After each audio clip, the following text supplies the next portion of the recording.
BYU football held their final annual media day ahead of the 2022 season, their final season of independence, their final independent, media day. What did we take away from that? And I'll obviously catch up on the other news involved in BYU athletics. Some news coming out earlier this week we'll touch on as well. Consider this your recap edition of BYU football media day. If you missed it, this is Locked On Cougars. You are Locked On Cougars, your daily podcast on the BYU Cougars, part of the Locked On Podcast Network. Your team every day.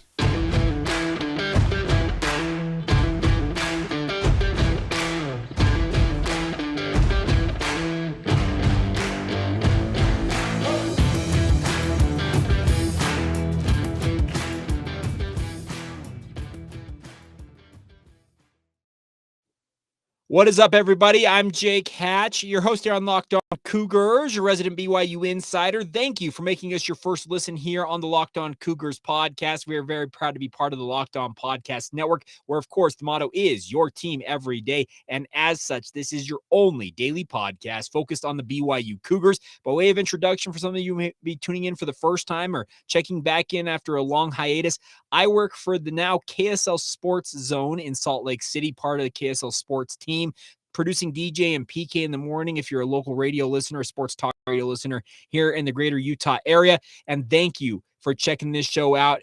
BYU centric. We cover it all. Our goal here is simply stated to make you the smartest BYU fan in the room. And let's talk about BYU Football Media Day. What did we take away from the final installment of BYU's final independent media day? Well, I don't think there was necessarily all that much news that was newsworthy. I think the Shamrock Series game with Notre Dame that's being played in Allegiant Stadium, people are acting like this was a newsworthy thing.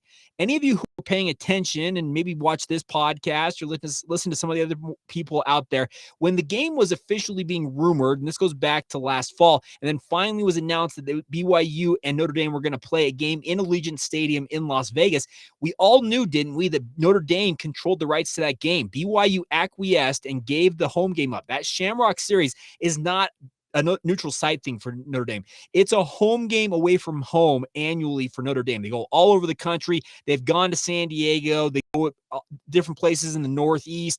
It'll be their first game ever in the state of Nevada when they face off against the Cougars there at Allegiant Stadium. And it's going to make things very, very interesting if you want to attend this game. Either you need to become very good friends with a high-ranking Cougar Club member, up your donations to get high enough on that priority list, or be willing to pony up when those tickets finally go on sale. I have heard nothing official on whether they're going on sale. We're into June now, so I would hope that any day now, some kind of concrete news will come out on that front, but I still have not heard. So I apologize, I don't have much more on that, but I don't feel like that was necessarily like revolutionary news. Maybe I missed that it was not really readily talked about, but I felt like we already knew about that. On the personnel side of things, when it comes to the roster, and we'll dig into the depth chart here in a moment, I want to talk more about the roster changes that we learned about earlier today. I'm recording this on Wednesday night, shortly after I got home from BYU Football Media Day. I think the biggest thing we learned from the roster changes for BYU, the biggest impact guy I feel like BYU is losing is Isaiah Herron. He is a cornerback who has started in parts of 3 seasons, if I recall correctly, for BYU, medically retiring, going to stay in school and finish his degree. He joins Keenan Ellis, who obviously was injured against Arizona a year ago and has never been able to get back from his own medical concerns. So 2 of the 3 guys that were kind of that core of the cornerback unit for a number of years for BYU, D'Angelo Mandel's the only one left that has not necessarily been really dinged up. So best wishes to Isaiah Herron as he medically retires. That opens up a big opportunity for a guy like Gabe Judy Lally, who is coming in from Vanderbilt, the grad transfer. BYU also chasing some other prospects out there. And that's the interesting part about this is BYU, I think, understands they need to get some bodies into that cornerback position, especially when you lose 2 starting caliber guys in both Keenan Ellis and, as we learned today, Isaiah Herron going down. So I think that maybe is the most impactful name that was not on the roster. What we heard is retiring. There was that resurgence of Keanu Saliapaga. There was some hope that he'd be able to get his grades in order, get everything in order to be able to play this fall. Well, according to Daryl Funk, he is off the team. Kalani Sitake called it, quote, highly doubtful that Saliapaga would return to the BYU football program. So that return story, the redemption story of Keanu Saliapaga apparently has been short-lived. He was a standout in spring ball, but for all intents and purposes, it appears that his time at BYU is officially over. And that's unfortunate because Keanu Hill would add very much a quality depth piece to BYU's offensive line. The good news is there are at least 7 to 8, maybe even 10 guys deep as it stands, even without Saliapaga on the roster. So they should be able to absorb that issue. Also along the offensive line, Dylan Rollins was not listed. He is the former high school player of the year out of the state of Montana. He is not on the roster currently. Don't necessarily know what the situation is there. Brock Gundersen, who's a return missionary, actually had quite a few offers. He comes from the state of Texas. He is no longer on the roster. And then the other offensive lineman that was not on the roster, what we expected to not be there, is JT Gentry. He walked during BYU's senior day last fall. He has moved on with his life. Other players who are no longer listed on the official roster after being there last year include linebacker Isaac Matua, a guy out of Kearns High School who's just a freshman last year. Cade Hoke, another linebacker, son of Chris Hoke, the former BYU standout and two-time Super Bowl champion. He is not on the roster. Alex Muti not on the roster as well. Nick Nethercott, Jacob Palu, Burke Parker, Mikey Petty, Cade Pupunu, and Rhett Riley. Obviously, those names out there. Ben Tui Pelotu is a little bit of a surprise that he's not listed there, a tight end for BYU. And then Seth Willis also not listed. The only name on that list that I know will not be back is JT Gentry. Any of these guys could find themselves back in the good graces or have figured out whatever they needed to figure out to get themselves back on the roster ahead of training camp coming up in August. But those are the names that were not on the roster, and a few of surprises there. Now, in terms of guys coming back off of missions who have joined the program right away, include the likes of former American Fork stud Bodie Schoonover, Tate Romney, of course, the younger brother of Baylor and Gunner Romney. He's a linebacker. Both him and Schoonover are linebackers.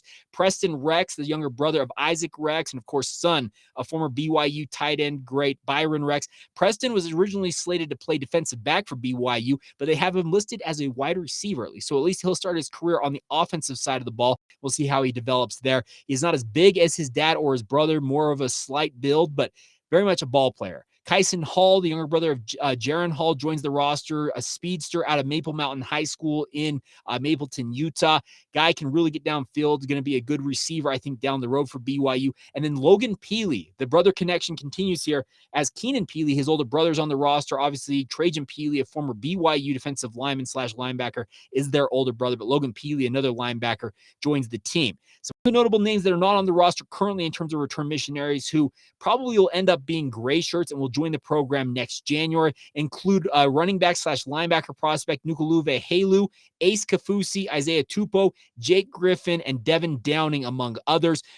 Those names obviously are guys coming back off of missions. The staff at BYU is very careful with guys when it comes to making sure that their bodies are ready for the rigors of college football, and I think that some of these guys, gray shirting is not a bad idea. The good news is not all of them are gray shirting. Like we had just this past year, felt like all of the return missionaries were gray shirts and joined the program in January. It appears at least some of the guys will be enrolling right away, and that is a positive if you're a BYU fan. There are some other names out there, guys like, I'm thinking of the former Parker Kingston. In terms of like true freshmen are enrolling immediately, already enrolled. He is on the roster. Gabe Judy Lally is listed on the roster. So a lot of the names that you would expect to contend for playing time, they're on the list, and that's a positive if you're a BYU fan.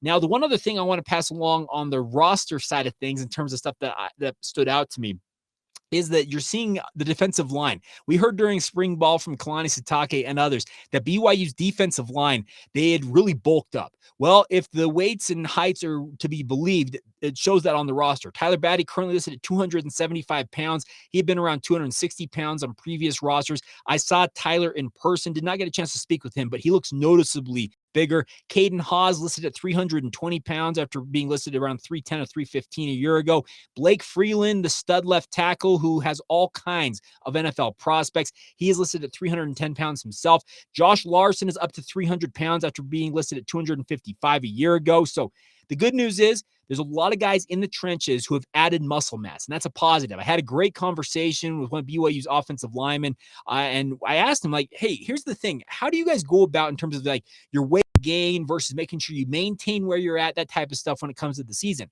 The conversation we had, he said that during spring ball, he actually will gain weight during the winter conditioning phase, so going from January till March when spring ball starts, he'll actually put on extra weight to absorb all the rigors of spring camp. And then after spring camp ends, he calls it cutting season. He actually tries to cut down on the body fat side of things while keeping the muscle mass that he has gained. And he feels like he's actually ahead of schedule on that front. It was an off-the-record conversation, so I'm not going to name him, but it was a very interesting conversation to kind of get an insight of how these guys go about this.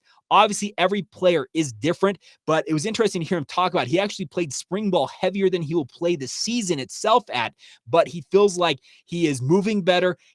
Feels like he still weighs, I think he said it was 330 during spring ball, but he plans on playing the season at 310, something like that. So very interesting stuff. The stuff you learn at BYU Media Day, it's unique. I can tell you that much. And by the way, I'm going to be going on vacation next week, but I'm not leaving you guys shorthanded. I recorded a number of conversations, and the audio quality of them is up and down. I'm still figuring out my new equipment with regards to this YouTube side of things, but those conversations will be part of our podcast next week. So I will not be leaving you empty-handed, even though I will be out of the state on vacation with my family, but we will have some good conversations. You'll hear most of those next week. All right, coming up here in just a moment, we need to talk about what's going on with the BYU depth chart. One of the things that stood out on that side of things, the too deep for BYU is out. We'll get to all that here in just a minute. But first, let's talk about our friends over at Built Bar. And folks, the best tasting Built Bar is coming back. It is our good friends, the Coconut Brownie Chunk, but it's coming back in a puff form. If you don't know what the Coconut Puff is or the Puff Bars from Built Bar,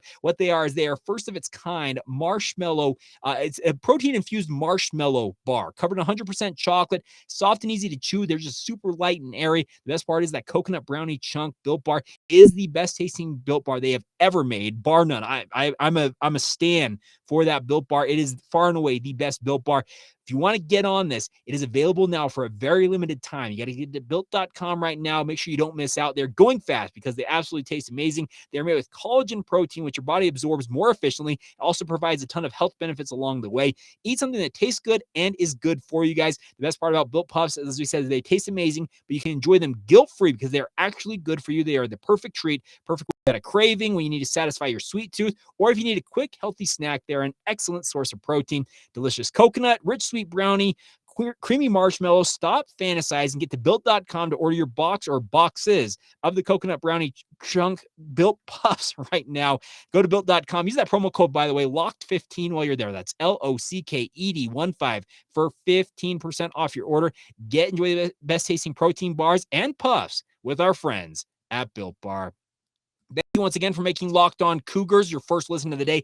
Tonight is the night, folks. If you're an NBA draft junkie, tonight is the annual event you've been looking forward to. The entire NBA channel is going live tonight for NBA drafts. You'll have coverage for your favorite NBA team, live reaction to trades, the picks they make, all that stuff. Check it out wherever you get your favorite NBA team. Follow that Locked On NBA channel on YouTube so you get notified when they go live tonight with the NBA draft ongoing.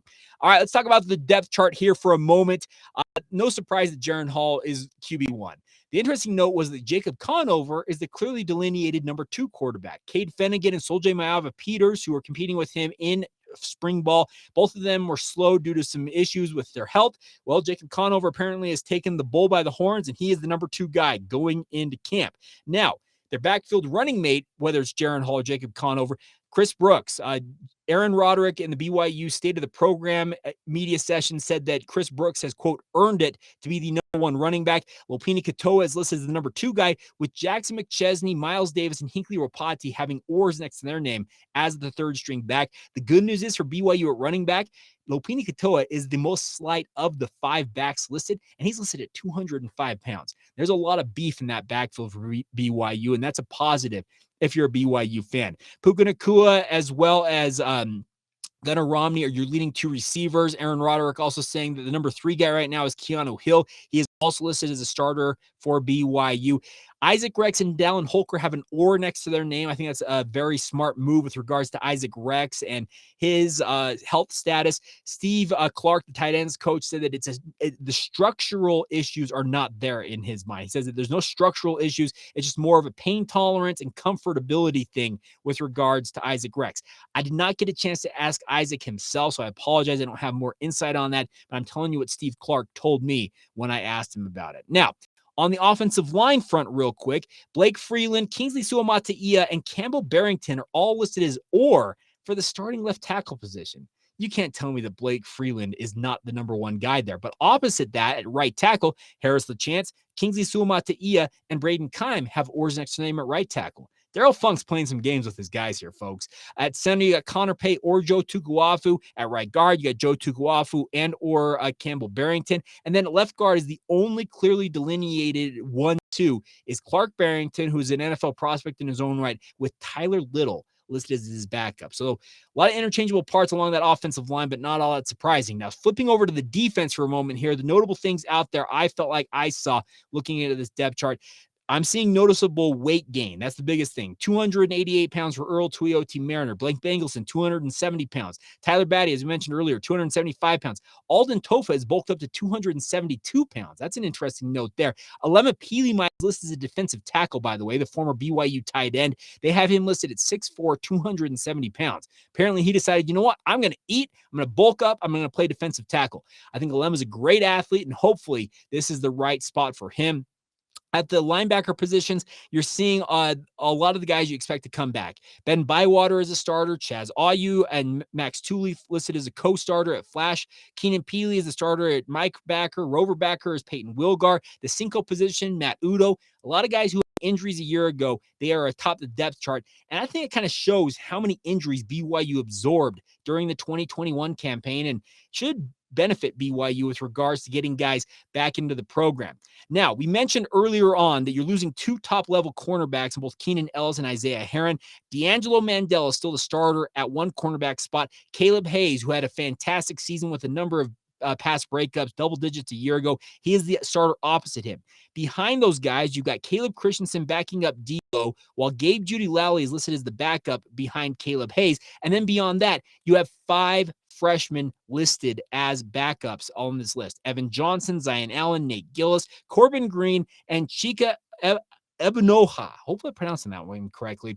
So a lot of youth at that cornerback position. So you want to see guys like Caleb Hayes, Gabe Judy Lowley, D'Angelo Mandel, Caleb Christensen all stay healthy, because you don't want to have to throw one of these freshmen to the wolves figuratively when you don't feel like you need to. And that's the biggest thing. And then the one final note I want to pass along on this is at the safety spots, Ammon Hanneman and Micah Harper and Taylon Alfrey are your guys at strong safety, while Malik Moore and Hayden Livingston are your guys at free safety. So looks like Chaz Ayu, linebacker, the flash spot, that hybrid linebacker safety role. He is bulked up. He's listed at 212 pounds. It appears that linebacker is where Chaz's future is going to remain. So that's what stood out to me with regard to BYU's depth chart. Jake Oldroyd is the starting kicker. Not all that surprising. Ryan Rico, obviously the starting punter. Miles Davis and Jacob Bourne are listed as your kick returners, while Hobbs Nyberg and Talmadge Gunther are listed as your punt returners. Like I said, there wasn't a ton of notable stuff out there, but there's a few things. So hopefully you guys found that of worth to see what's going on with the roster. I think the biggest thing is you're seeing a lot of established bodies for BYU along this depth chart. That is what you like to see with a veteran team who's got a lot of expectations for themselves. And that's what it's going to take for BYU. They got to go out and really show what they can do. And I know the expectation is only going to ratchet up from here. I felt like Ed Lamb, I had a conversation that I heard on the radio station that I worked for, the KSL Sports Zone. He made it sound like BYU could challenge for double digits. He all but said it. Let's just put it that way. He's like, we got a really good team. This coaching staff, they really like what they've got going on right now. Hopefully it pays off. That's the biggest thing. You cannot let this team slack off. You have to make sure that they are understanding, okay, you guys want to be the team you believe you can be, you've got to take care of the little things first. You cannot go out there and let another team boss you around. You got to do the small things. You can't let things slip and slide and think, okay, no, we're all right. We'll get away with that. There's none of that, especially as you get ready for Big 12 next year. We're just over a year away from BYU being a part of the Big 12. You cannot afford to have things slip now. You got to keep the guys engaged, keep them motivated, keep them working hard. And so long as they are motivated, there's no reason that BYU can limit themselves this season. All right, final thing we need to talk about here is a couple of notes from a former BYU star, a two-time national champion. continues to add accolades. We'll wrap up today's show with that, as well as one other note I wanted to pass along that goes to the BYU Athletic Department. A great hire coming back home in many ways. We'll get to that here momentarily. First, though, a word on our friends at Intercap Lending. There is a reason that no lender helps more families in the state of Utah with their mortgage needs than our friends at Intercap Lending. The reason?